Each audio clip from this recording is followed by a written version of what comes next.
Click করুন অ্যাপের bell আইকনে আর সাবস্ক্রাইব করুন এবিপি আনন্দ। সব সময় থাকুন খবরে।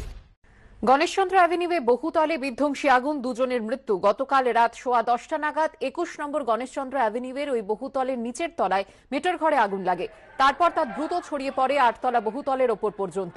আতঙ্কে বেরোতে গিয়ে এক কিশোর ওপর থেকে পড়ে যায় বলে স্থানীয় সূত্রে খবর। তাকে আশঙ্কাজনক অবস্থায় এসএসকেএম হাসপাতালে ভর্তি করা হয়, পরে তার মৃত্যু হয়। এছাড়াও শৌচাগারে আটকে পড়ে আরও এক বৃদ্ধার মৃত্যু হয়েছে বলে সূত্রের খবর। ওই বহুতলে 50 থেকে 60টি পরিবার থাকে বলে খবর। ঘটনাস্থলে যান দমকল মন্ত্রী। উদ্ধার কাজের জন্য আনা হয় দমকলের ল্যাডার। দমকলের 12টি ইঞ্জিনের চেষ্টায় মধ্যরাতে নিয়ন্ত্রণে আসে আগুন। हेलो, हाँ दादा बोल लेना, 19 नंबर है ना जो मेरा नया वाला घर। সেই বাড়িতে আটকে থাকা বাসিন্দাদের সঙ্গে কথা বলেছেন আমাদের প্রতিনিধি অনির্বাণ বিশ্বাস।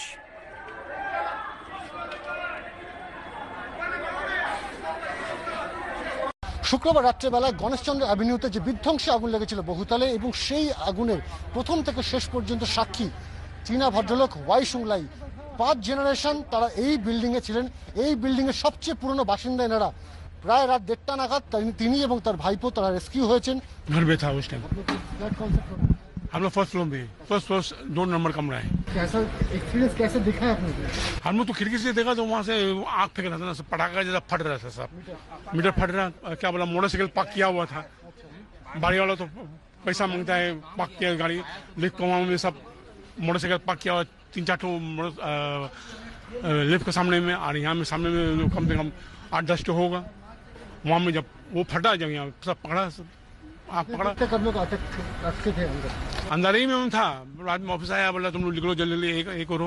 हमारे देखो अभी चाबी कहाँ बंद करके हम लोग सो जाता। तो अभी हड़बड़ सर में आग लगा, सब भागा भगू किया, तो चाबी कहाँ रखते अभी खोजेगा तो अपना खोलेगा तो उसको। कितने दिन से है इस बिल्डिंग में? 5 जनरेशन। 5 जनरेशन, 5 पुष्टि। सबसे पुराना अभी हम लोग हैं बिल्डिंग में। দেখতে পাচ্ছি যে যত সামান্য প্রয়োজনীয় জিনিসপত্র ব্যাগ নিয়ে তারা কিন্তু বেরিয়ে এসছেন, এবং তার যে ভাইপো তাকেও কিন্তু তিনি সঙ্গে নিয়ে বেরোতে পেরেছেন। এবং তারা যেটা বলছিলেন যে আজকে যখন আগুন লাগে তারপর থেকে কিন্তু স্থানীয় বাসিন্দারা প্রচণ্ড সহযোগিতা করেছে।